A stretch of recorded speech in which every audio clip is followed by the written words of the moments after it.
जय श्री कृष्णा, राधे राधे।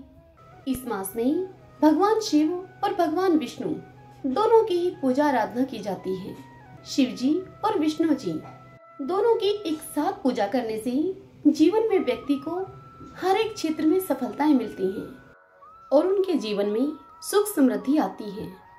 इसके अलावा हमें भगवान सूर्य की पूजा और अर्घ्य देने से धन संपदा एवं मान सम्मान की प्राप्ति होती है। कनेर के फूल, लाल रंग के पुष्प अथवा कमल के फूलों से भगवान की विशेष पूजा करनी चाहिए। जो स्वर्ण के समान रंग वाले कदम के फूलों से सर्वव्यापी गोविंद की इस माह में पूजा करते हैं, उन्हें कभी यमराज का भय नहीं होगा। इस मास में स्कंद पुराण की कथाओं को सुनने का भी बहुत अधिक महत्व है। इस मास में यदि स्कंद पुराण की कथाएं सुनी जाएं, तो उनका अक्षय पुण्य प्राप्त होता है।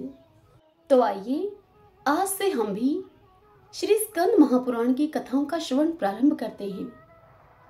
ओम श्री परमात्मने नमः। श्री गणेशाय नमो नमः।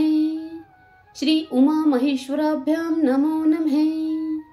श्री स्कंद महापुराण प्रभास खंड।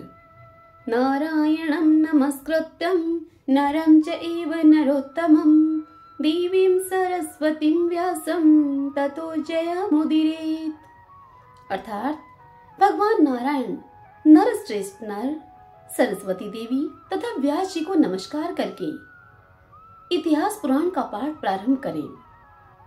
नैमिषारण्य के निवासी महर्षियों ने लोमहर्षण सूत जी से पूछा कि हे बुद्धिमान सूत जी, प्रभास क्षेत्र का क्या महात्म्य है, यह हमें बताने की आप कृपा कीजिए। मुनियों का यह वचन सुनकर सूत जी अपने गुरुदेव सत्यवती नंदन व्यास जी को प्रणाम करके उनसे बोले। लोमहर्षण जी ने कहा, जिनका वक्षस्थल श्री वत्स चिन्ह से सुशोभित है, जो संपूर्ण जगत की उत्पत्ति स्थान, सबको मोहने वाले, इच्छा अनुसार रूप धारण करने वाले, अपरमेय, गुरु, देव, निर्भय, निर्भय आश्रय, हंस अर्थात शुद्ध स्वरूप, सुचिस्तद अर्थात पवित्र अंतःकरण में निवास करने वाले, आकाश की भांति सर्वव्यापी, सर्वगत, शिव, उदासीन, अयास शून्य, प्रपंच से परे, निरंजन, बिंदु स्वरूप, ध्येय तथा ध्यान रहित हैं। ज्ञानी जन जिन्हें आस्ति और नास्ति अर्थात भावाभाव स्वरूप कहते हैं, जो दूर से दूर और निकट से निकट हैं, मन से जिनका ग्रहण नहीं हो सकता, जो परम धाम पुरुष नाम से प्रसिद्ध, जगन्मय, हृदय कमल के आसन पर विराजमान, तीजो रूप तथा इंद्रिय रहित हैं, ऐसे परमात्मा को नमस्कार करके मैं पाप नाशनी कथा का आरंभ करता हूँ। आप लोग सावधान होकर सुने। यह कथा श्रद्धालु एवं शांत द्विज को सुनाने योग्य है। जैसे सब देवताओं में देवदेव महेश्वर श्रेष्ठ हैं, जिस प्रकार नदियों में गंगा, वर्णों में ब्राह्मण, अक्षरों में ओमकार, पूजनियों में माता तथा गुरुजनों में पिता सबसे श्रेष्ठ हैं, उसी प्रकार शब्द शास्त्रों में स्कंद पुराण उत्तम है। पूर्व काल में कैलाश पर्वत के शिखर पर ब्रह्मा आदि देवताओं के समीप पिनाक पाणी भगवान शिव ने पार्वती जी के सम्मुख स्कंद पुराण सुनाया था। फिर पार्वती जी ने अपने पुत्र स्कंद को, स्कंद ने नंदीगण को, नंदी ने कुमार अर्थात सनकादिक को और कुमार ने परम बुद्धिमान व्यास को सुनाया था। व्यास जी के मुख से कही हुई उसी कथा को मैं आप लोगों के सामने कहता हूँ। आप सभी महर्षिगण सद्भाव से युक्त हैं, अतः मुझे आपको स्कंद पुराण संहिता सुनाने के लिए उत्साह होता है। प्राचीन काल में ब्रह्मा जी ने उग्र तप किया, तब 6 अंग, पद और कर्म के सहित वेद प्रकट हुए। तदंतर सर्वशास्त्र में संपूर्ण पुराण का प्रादुर्भाव हुआ, जो नित्य शब्द में पुण्यजनक तथा 100 करोड़ श्लोकों से विस्तार को प्राप्त हुआ है। ब्रह्मा जी के मुख से कर्मशः ब्रह्मा पुराण, विष्णु पुराण, शिव पुराण, भागवत पुराण, भविष्य पुराण, नारदीय पुराण, मार्कंडेय पुराण, आग्नेय पुराण, ब्रह्मा वैवरत पुराण, लिंग पुराण, पद्म पुराण, वाराह पुराण, स्कंद पुराण, वामन पुराण, कूर्म पुराण, मत्स्य पुराण, गरुड़ पुराण तथा वायु पुराण का प्रकाट्य हुआ है। इन 18 पुराणों का नामोच्चारण सब पातकों का नाश करने वाला है। इसके सिवा मुनियों ने 18 उप पुराण भी बताए हैं। सनत कुमार, नरसिंह, स्कंद, नंदीश्वर कथित शिव धर्म, दुर्वासा, नारद, कपिल, मनु, उष्णा, ब्रह्मांड, वरुण, कलिका, महेश्वर, साम, शौर, पराशर, मारीच तथा भार्गव। हे विप्रवरों, ये उप पुराणों के नाम बताए गए हैं। सूत जी से यह सब सुनकर ऋषि बोले कि हे सूत जी, अब कर्मशः पुराणों की श्लोक संख्या हमें बताइए। तब सूत जी ने ऋषियों से कहा कि पहले एक ही पुराण था जो सतकोटि श्लोकों के द्वारा विस्तृत तथा धर्म, अर्थ और काम का साधन करने वाला था। प्रलय काल में जब संकर्षण रूपधारी परमात्मा श्रीहरि ने संपूर्ण लोकों को दग्ध कर दिया, तब अंगों सहित चारों वेद, पुराण, न्याय, मीमांसा तथा धर्मशास्त्र सभी को लेकर उन्होंने अपने अधीन कर लिया।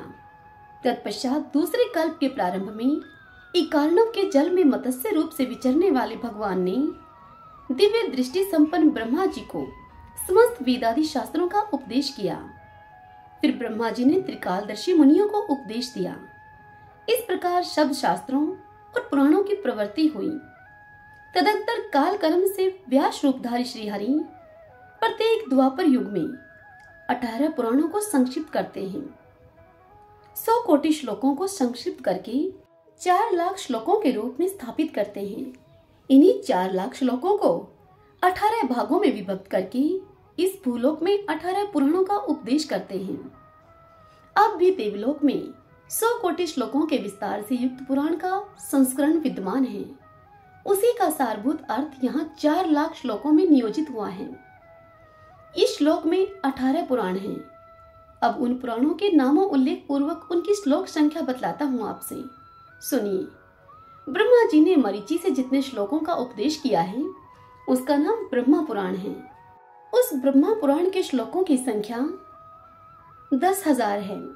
जो मनुष्य ब्रह्मा पुराण को लिखकर वैशाख की पूर्णिमा के दिन जल धेनु के सहित उसका दान करता है, वह ब्रह्मा लोक में जाता है।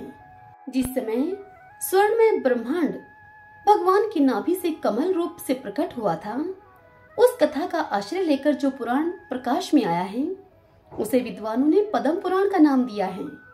उसकी श्लोक संख्या यहाँ 55,000 बताई जाती है। जो मनुष्य स्वर्ण में कमल युक्त पद्म पुराण ज्येष्ठ मास में तिल के सहित दान करता है, वह अश्वमेध यज्ञ का फल पाता है। वाराह कल्प की कथा को लेकर जो भगवान विष्णु का चरित्र निर्मित हुआ है उसे लोक में विष्णु पुराण कहते हैं। वह 23,000 श्लोकों का बताया गया है। जो शुद्ध चित मानव आषाढ़ मास की पूर्णिमा को घृत और धेनु के साथ विष्णु पुराण का दान करता है, वह भगवान विष्णु के धाम में जाता है।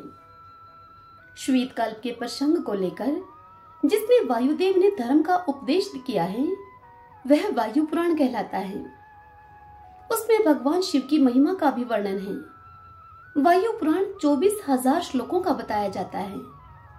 श्रावण मास की पूर्णिमा को गुड़मय धेनु के साथ उस पुराण का जो कुटुंबी ब्राह्मण के लिए दान करता है, वह शुद्धचित होकर एक कल्प तक शिवलोक में निवास करता है, जिसमें गायत्री मंत्र का आश्रय लेकर धर्म का विस्तृत रूप से वर्णन किया गया है तथा जिसमें वृत्रासुर के वध का भी प्रसंग है। उसे भागवत पुराण कहते हैं। जो उसे लिखकर भाद्रपद की पूर्णिमा को स्वर्ण में सिंहासन के साथ दान करता है, वह परम पद को प्राप्त होता है। भागवत पुराण 18,000 श्लोकों का बताया गया है, जिसमें बृहत कल्प की कथा का आश्रय लेकर नारद जी ने धर्मों का वर्णन किया है। वह नारदीय पुराण है, जिसकी संख्या 25,000 श्लोक की है। जो अश्विन की पूर्णिमा को धेनु के सहित उस नारदीय पुराण का दान करता है, वह पुनरावृत्ति रहित उत्तम सिद्धि को प्राप्त होता है। जिसमें पक्षियों के प्रसंग को लेकर धर्माधर्म का विचार किया गया है, वह मार्कंडेय पुराण कहलाता है। उसकी श्लोक संख्या 9,000 है। जो मनुष्य उसे लिखकर स्वर्ण में हाथी के साथ कार्तिक की पूर्णिमा को दान देता है वह पुंडरीक यज्ञ के फल का भागी होता है। जहां ईशान कल्प के वृतांत का आश्रय लेकर अग्निदेव ने वशिष्ठ को उपदेश दिया है उसे अग्नि पुराण कहते हैं। उसकी श्लोक संख्या 16,000 है। जो मनुष्य उसे लिखकर मार्गशीर्ष मास में स्वर्ण में कमल के साथ तिल धेनु के सहित दान करता है उसे सब यज्ञों का फल मिल जाता है। जिसमें लोकनाथ ब्रह्मा जी ने अघोर कल्प के वृतांत के प्रसंग से सूर्य की महिमा का आश्रय लेकर मनु जी से जीव समुदाय का लक्षण बताया है। प्रायः भविष्य चरित्र के वर्णन से युक्त वह पुराण भविष्य पुराण कहलाता है। उसकी श्लोक संख्या 14,500 है। जो पौष मास की पूर्णिमा को द्वेष रहित होकर गुड़ और घट के सहित इस पुराण का दान करता है उस मनुष्य को अग्निष्टोम यज्ञ का फल मिलता है। जिस पुराण में रथंतर कल्प के वृतांत को लेकर नारद जी से श्री कृष्ण महात्म्य के सहित ब्रह्मा वराह चरित्र का वर्णन किया जाता है वह पुराण 18,000 श्लोकों का ब्रह्मा वैवृत पुराण कहा गया है। जो मनुष्य माघ मास की पूर्णिमा को परम पवित्र ब्रह्मा वैवृत पुराण का दान करता है वह ब्रह्मालोक में जाता है। जिसमें अग्निकल्प के वृतांत को लेकर लिंग में सहित देव देव महेश्वर ने अग्नि से धर्म अर्थ काम और मोक्ष चारों पुरुषार्थों का वर्णन किया है वह लिंग पुराण कहा गया है। उसकी श्लोक संख्या 11,000 की है। जो फागुन की पूर्णिमा को तिल के धेनु के सहित ब्राह्मण को उस पुराण का दान करता है वह भगवान शिव के सारूप्य को प्राप्त होता है। जिसमें महावराह के महात्म्य को लेकर भगवान विष्णु ने पृथ्वी से कथा कही है वह 24,000 श्लोकों का पुराण वराह पुराण कहलाता है। जो चैत्र की पूर्णिमा को सोने के गरुड़ और तिल के धेनु के सहित वह पुराण कुटुंबी ब्राह्मण को देता है वह भगवान वराह के प्रसाद से वैष्णव पद को प्राप्त होता है। जिसमें माहेश्वर धर्मों का आश्रय लेकर तत्पुरुष कल्प के वृतांत एवं चरित्रों के साथ कथा वस्तु का वर्णन स्कंद जी के प्रति अथवा स्कंद जी के द्वारा किया गया है वह स्कंद पुराण कहा गया है। स्कंद पुराण में 81,100 श्लोक हैं। उस पुराण को लिखकर सूर्य के मकर राशि पर स्थित रहते हुए उसे स्वर्ण में त्रिशूल के साथ जो दान करता है वह भगवान शिव के धाम में जाता है।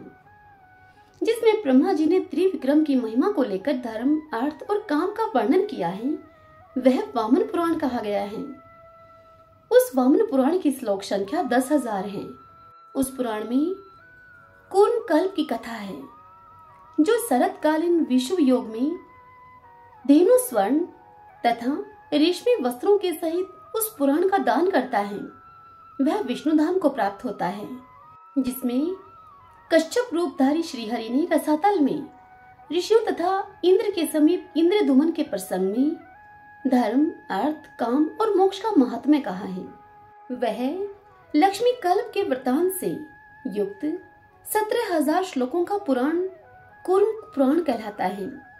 जो मनुष्य अयना आरंभ के दिन स्वर्ण में कुर्म के साथ कूर्म पुराण का दान करता है वह 1 सहस्त्र गौदान का फल पाता है।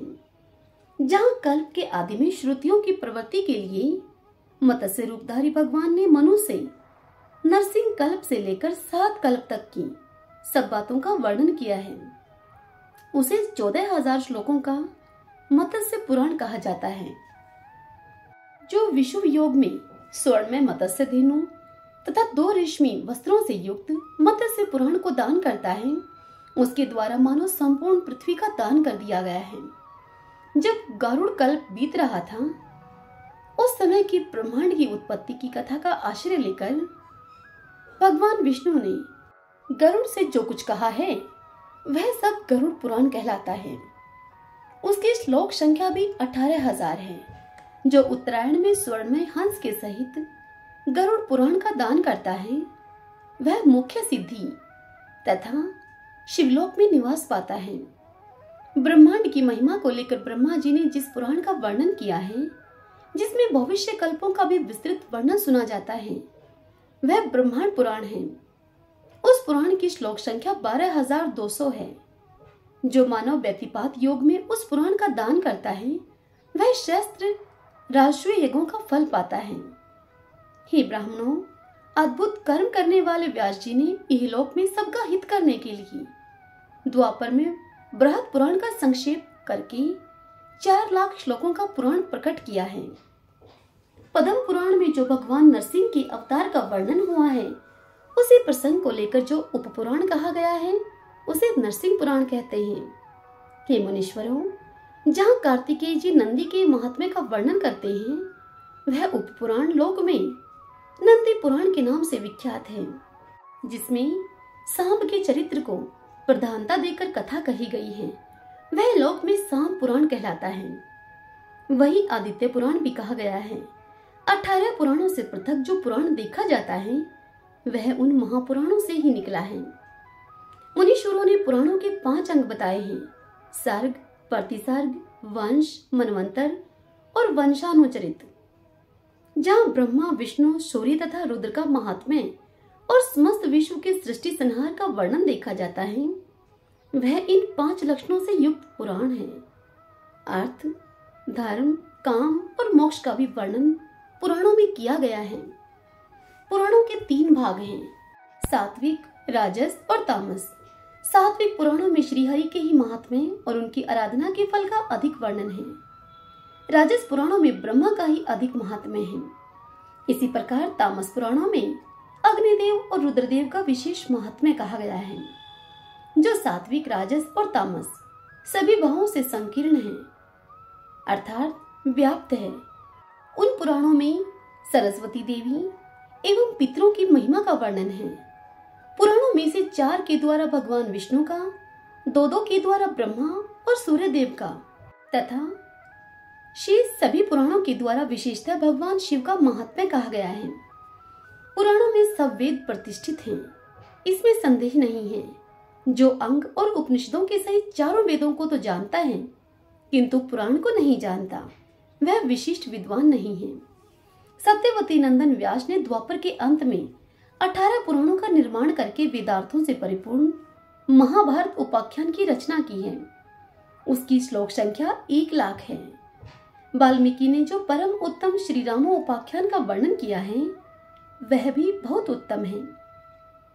ब्रह्मा जी ने जो 7 श्लोकों के द्वारा विस्तृत रामचरितमानस का वर्णन किया है, उसी का यह सार है। पहले ब्रह्मा जी ने नारद जी को बुलाकर वह चरित्र कहा था। फिर नारद जी ने वाल्मीकि जी से कहा।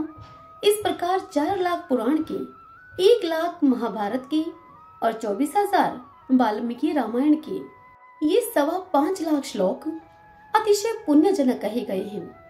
परम बुद्धिमान वेद व्यास जी ने स्कंद पुराण के 7 खंड किए हैं और 81,000 उसके श्लोक हैं। स्कंद पुराण का प्रथम खंड स्कंद के महात्म्य से परिपूर्ण है। उसका नाम महेश्वर खंड है, दूसरा वैष्णव खंड और तीसरा ब्रह्मा खंड है।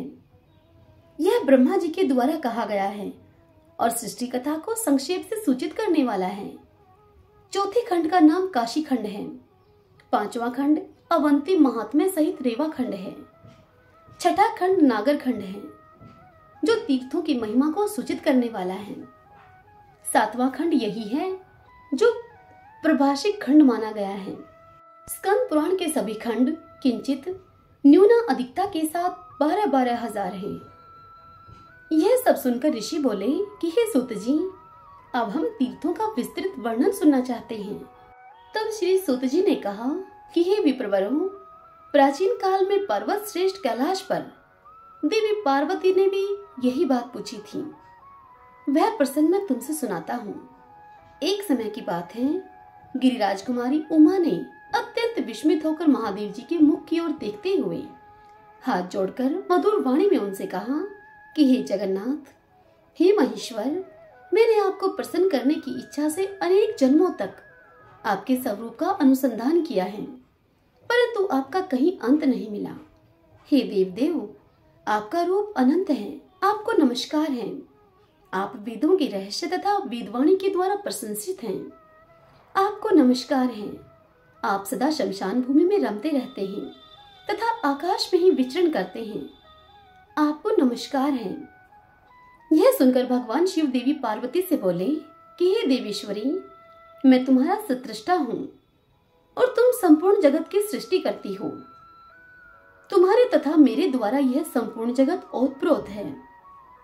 मैं और तुम दोनों संपूर्ण ऐश्वर्य शक्ति से युक्त होकर सब प्राणियों के भीतर स्थित हैं, सब और प्रतिष्ठित हैं।